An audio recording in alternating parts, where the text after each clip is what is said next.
This is Hans Scheil from the Finishing Well podcast. On Finishing Well, we help you make godly choices about Medicare, long-term care, and your money. Your chosen Truth Network podcast is starting in just seconds. Enjoy it, share it, but most of all, thank you for listening and choosing the Truth Podcast Network. This is the Truth Network. Coming to you from an entrenched barricade deep in the heart of central North Carolina. Masculine Journey After Hours. A time to go deeper and be more transparent on the topic covered on this week's broadcast. So sit back and join us on this adventure. The Masculine Journey After Hours starts here now. Welcome to the Masculine Journey After Hours, and we are talking this week about the Proverbs 6:16 through 19. And it's a passage where it talks about the 6 things the Lord hates and the 7 that he finds detestable. All right, and so in the beginning, we got through just a couple of them. Go figure. We took, 12 weeks to go over the pillars, that we thought was going to be a 2 or 3 week kind of session. So for us to go longer than a show on the 6 things that God hates and the 7 he finds detestable, it isn't a big surprise that we're going to go more than one show on it. But we talked primarily in the first part of this episode on the regular broadcast about the haughty eyes and the lying tongue.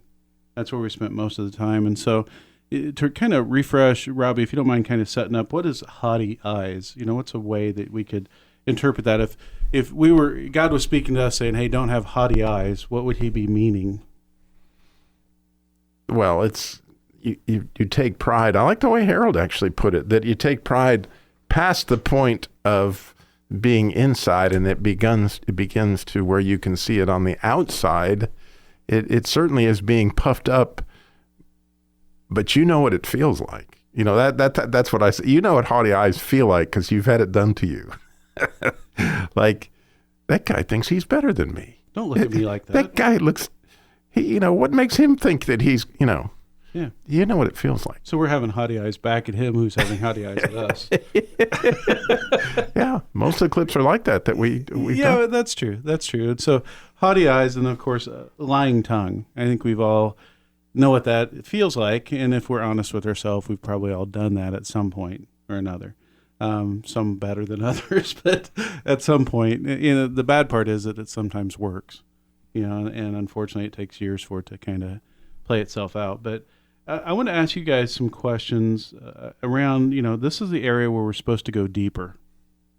So when we first start into these 6 things that God hates, and we're talking about haughty eyes, lying tongue, heart that devises wicked schemes, hands that shed innocent blood, what are some things that kind of come to your mind that God said, okay, this is an area we need to work on. This is something that I need you to address. Right, I'm just kind of throwing it out there. I talked a little bit in the first episode about some things, and especially this week, God's kind of been having me temper my thoughts, because the way that I would express some things could potentially lead to some of these. Not intentionally, but it doesn't matter whether it's intentional or not, because I'm still practicing some of that if I'm careful and I'm not giving full truth. Darren, you said it quite well in the first episode about, assigning motive. When you assign motive to something, you're jumping into that realm, and so I think that's an area that people need to be particularly careful of, right? Well, it's kind of a Romans 14 thing. You are at least consenting to a lie, even if it's not a lie. If I say, well, I know why Sam said that, and the logical question of a smart and godly man would be, well, Sam told you why he did it? Or Sam told you why he said, well, no, I don't. He didn't have to, but I know why he did it. Well, how do you know? Did Sam tell you or did God tell you? Because those are your only real sources of truth with regard to what Sam's motives are at that moment. And so if I take that and to the logical conclusion of, well, I know why they did that. I know why they said that. And the reason I'm so adamant about that is because I used to be really bad about that until a good friend of mine went, really? Do you know why they did that? Do you know why they said that? And I went, well, yeah. And he goes, well, how did you find that out? Well, I mean, anybody could see that. Really, anybody could see that. I mean, and he just kept pushing my buttons until he finally said, "You are an arrogant jerk." And I went, I'm going to have to go look that word up. I'm not sure I know what it means. I think it's bad. And literally, I mean, I was a baby Christian at the time, and he was my best friend. And so I appreciated him doing that. But he basically said, look, you are an arrogant jerk who's judging other people's motives, and you have no right to. If they didn't tell you that, you don't know that. If God didn't tell you that, you don't know that. You can guess it. But again, when you go into that next realm of guessing or assigning motives, you're either gossiping or you're consenting to a lie, even if it's the truth.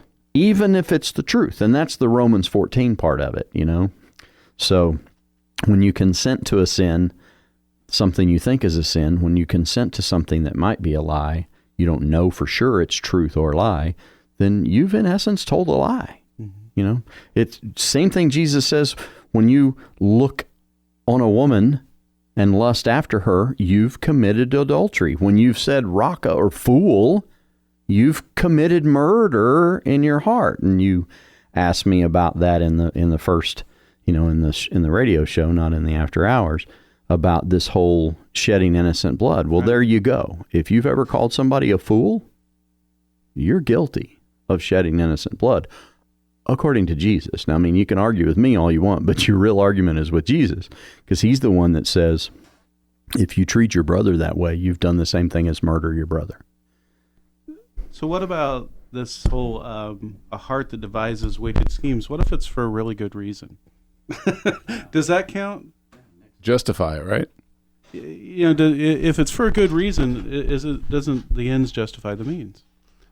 Yeah, well, the classic example that we actually have set up here for us is Richard Nixon, which if you were to watch the Robert Frost, Richard Nixon interviews, it's a piece of history that was so revealing in so many different ways. But here is a man who got caught up in, the ways he was going to make world peace. And it was going to be a Richard Nixon, deal.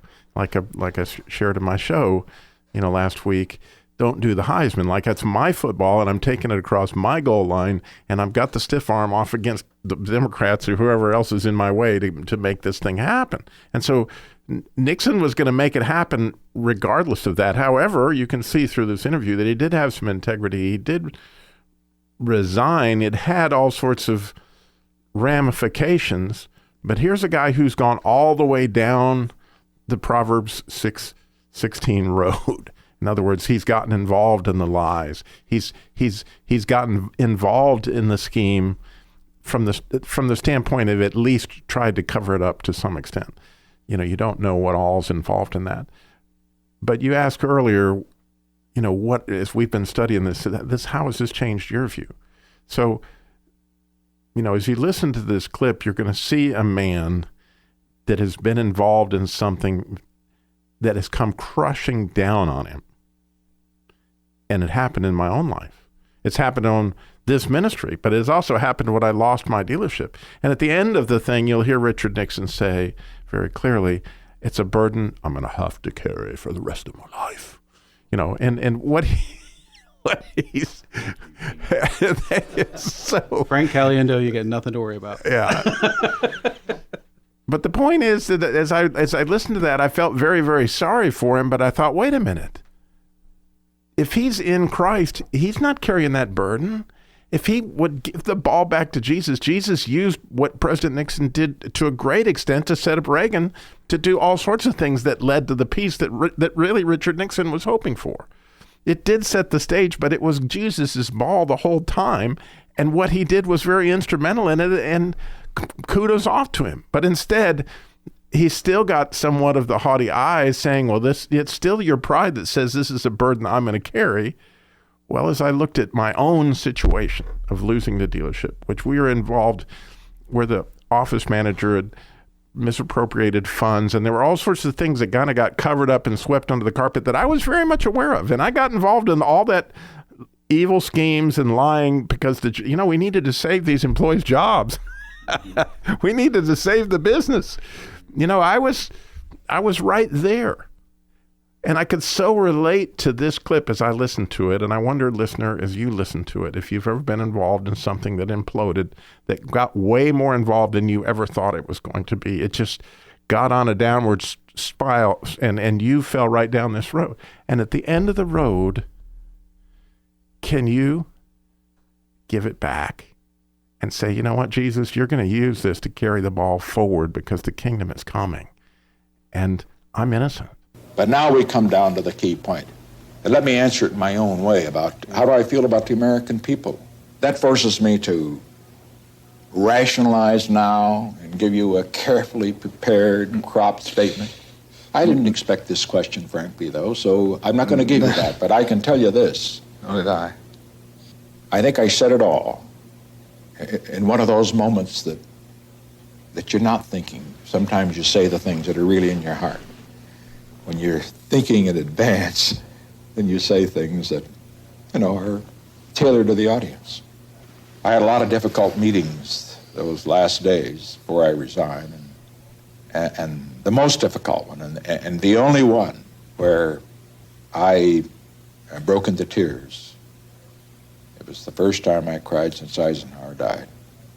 I met with all of my key supporters just a half hour before going on television. Then suddenly you haven't got much more to say, and half the people around the table were crying. Les Aarons were just shaking, sobbing. I just can't stand seeing somebody else cry. And that ended it for me. And I must say, I sort of cracked up.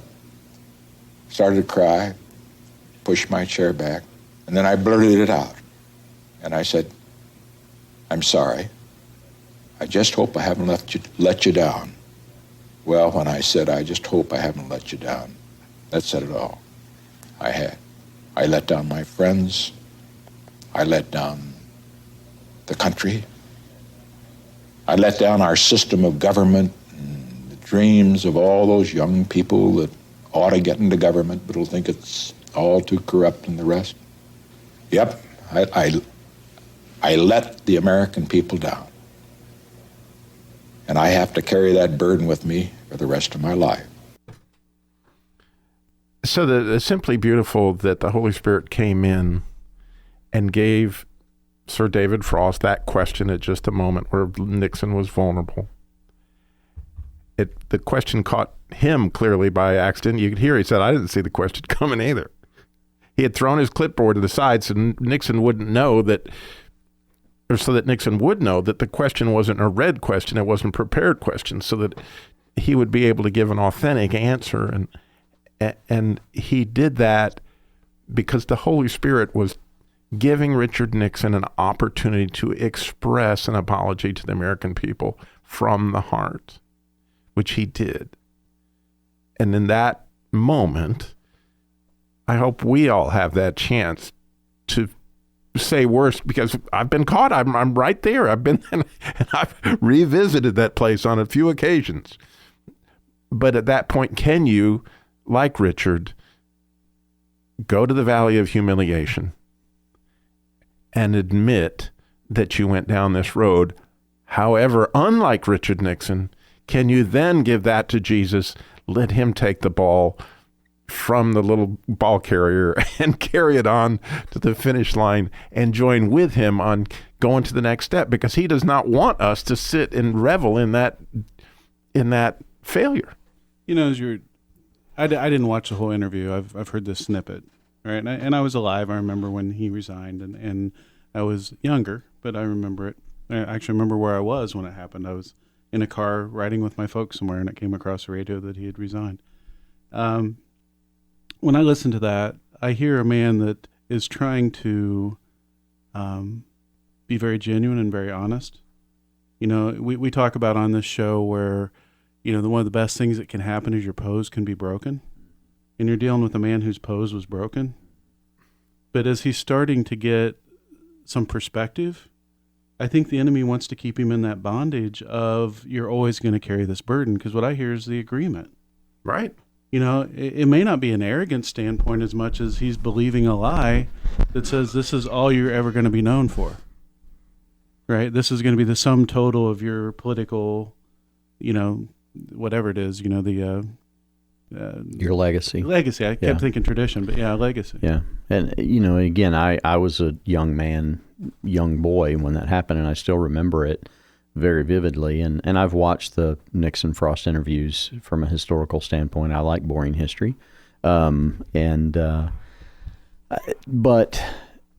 yeah, where Robbie was talking about the dealership, I feel very much the same way with regard to this ministry, that there was a time when, we had some real struggles as to what direction we were going to go, how we were going to get there. Quite frankly, we had some people come into the ministry that were sowing this discord. I mean, I'm just going to be as brutally honest as I can. And instead of handling that as godly and biblically as I should have, I, made some decisions and chose some directions at that point in time that were unproductive, to say the least, and probably sinful, and hurtful to the ministry and hurtful to other people who were a part of this community that we have. And we did have, at least one person who was sowing tremendous discord in this group. And I believe that God did detest that. And I also believe that God detested the way that I handled that, perhaps the way that others handled that in the midst of that. Now, the beauty of that is this, that God can take ashes and turn it into beauty. He can take dry bones and turn that into an army. And so he's done that. He has redeemed that. He has saved that. And this ministry has continued to go, and not just the ministry that people hear on a podcast or whatever, but our community is stronger for it now. And that's all God. And so God can redeem every bit of this. He hates it. He detests it. It doesn't say that he necessarily hates or detests the person.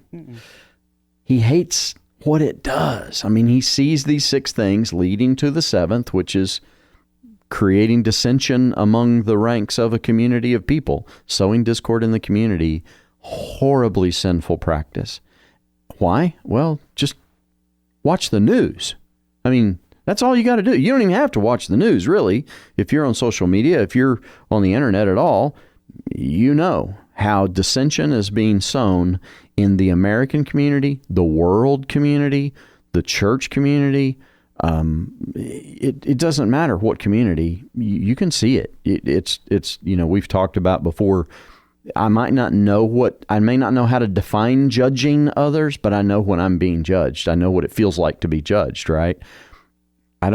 May not know how to define this, but I know what it feels like, and it feels like today. It feels like every political ad that's on right now. Yeah. I mean, honestly, regardless of which side of the equation you want to be on, just watch any of them. My sons are different generations than me, obviously, right? And so we politically have some different opinions, as an older man and younger men. But one of the things that we all agree on is we hate the political ads. Because it doesn't even matter if it's your candidate or not your candidate. You just don't want to hear it because it's division. It's dividing the community. It's not uniting anything. And that's what's so hard about this time. I think it's what's so taxing to people. We just can't wait for the second, was it the first Tuesday in November, right? It's for the first one to get here so it can just be done. And then we can start recouping after that. But, it's just so taxing. And that's just one piece of the equation we've been dealing with. Start getting on the social discord, the COVID situation. I mean, all these things, and yes, there's truth and there's things we need to know, but it quickly falls in sometimes to some of these things where we fall into this place where we're judging others or we're making motives, we're assigning motives to actions. Just being honest, I fight it when I go in the grocery store. I go in the grocery store and I wear a mask. Not because I'm trying to protect me. I'm trying to be kind to the person who's doing a $8 an hour job at the register, who, because she's a single mom and she's got to have that job and she's trying to feed 2 kids at home, I don't want to give her COVID. And I got to tell you, I don't care what your thoughts are on a mask. You can be kind, you know? And so, I see people in the grocery store not wearing a mask. And I have to go, okay, they probably just forgot their mask. You know, they're like me, and they drove off and from home and they forgot their mask today. Because I've done that too. And so I've been on both sides of that equation. But I have to fight it, you know, and I'm not going to get in somebody's face and go, oh, you're trying to kill people, or, you know, things like that. That's not true. It's not true. But just trying to be kind right now and to be caring towards other people's hearts, other people's bodies, you know, it's a process that I find literally assaulting me almost with any interaction with humanity right now. Is just remember, don't judge, be kind. Oh, I'm that way every time I drive. I mean, honestly, when I'm going anywhere, I was Saturday, Robbie, you asked me to come be a part of your radio show, and so I came over here.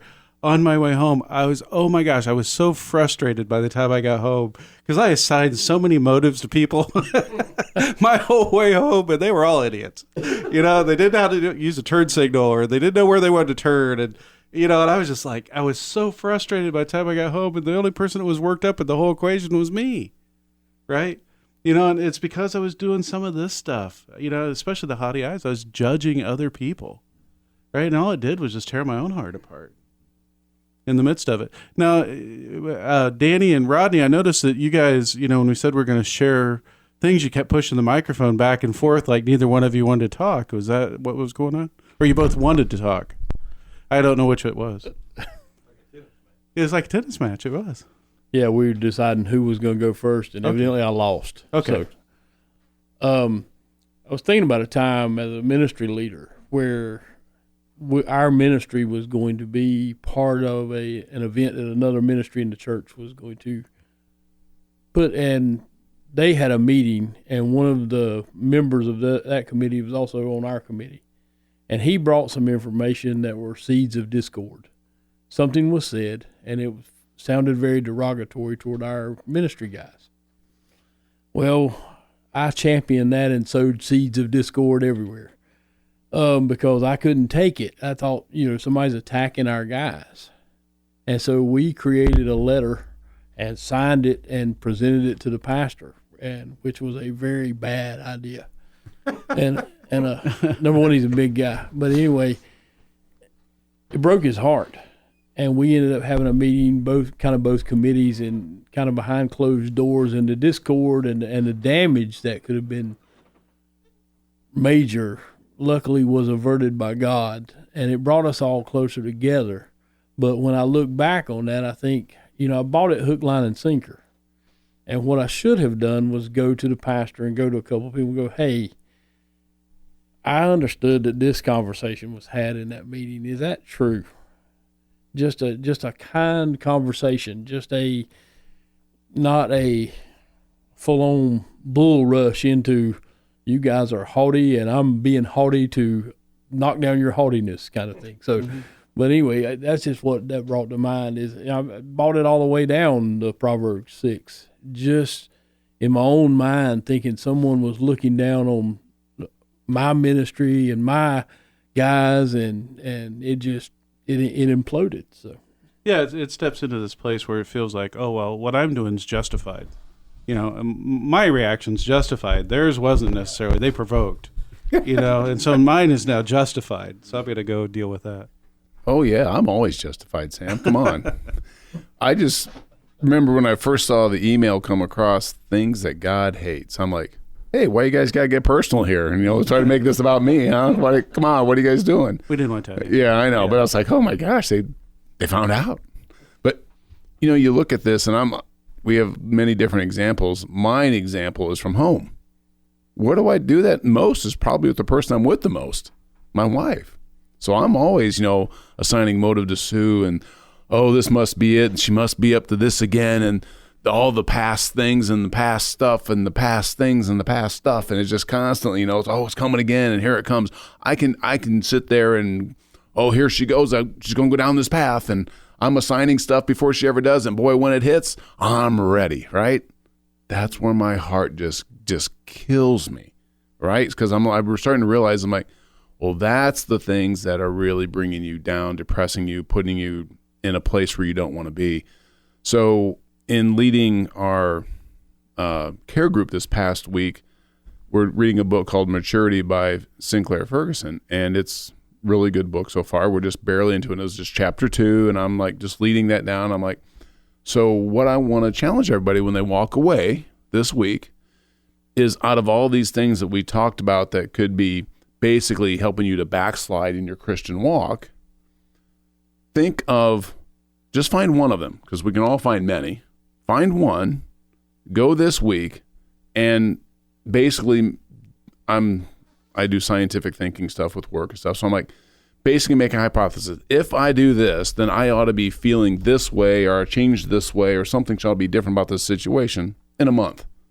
What am I going to do, rather than just sit there and say, I'm not going to do anything, but change that to an action. So mine has been, immediately was, I was like, okay, well, I'm going to forgive her for, because in my mind, she's done something wrong, whether she's done it or not. So I'm like, I do have to forgive that. And immediately it wasn't, I'm like, okay, I'm going to do that. If I do this, and if I forgive her this week, then I will be in this better place by the end of the week, and I'll be able to have better conversations. I'll have a better mood and tone towards her. And the next thing you know, God's like, forgive yourself. I'm like, oh my gosh, I really need to live in that a lot too, forgiving just myself here. So forgiveness is my theme for about the next 3 weeks that I'm just going to be living in. And that's a good place for you to be focused. And for this next week, I want us to focus on this passage and just say, God, I need you to bring up into my heart, when have I done these things? When have I shown haughty eyes? Let me know when I'm doing it. Let me know when I tend to be towards a lying tongue, whether I know it or not. All these 6 things that you hate, so I don't become one of those things that you find detestable. Right? My actions, not me as a person, but my actions that you find detestable. And go to masculinejourney.org to register for the upcoming boot camp, November 12th through 15th. This is the Truth Network.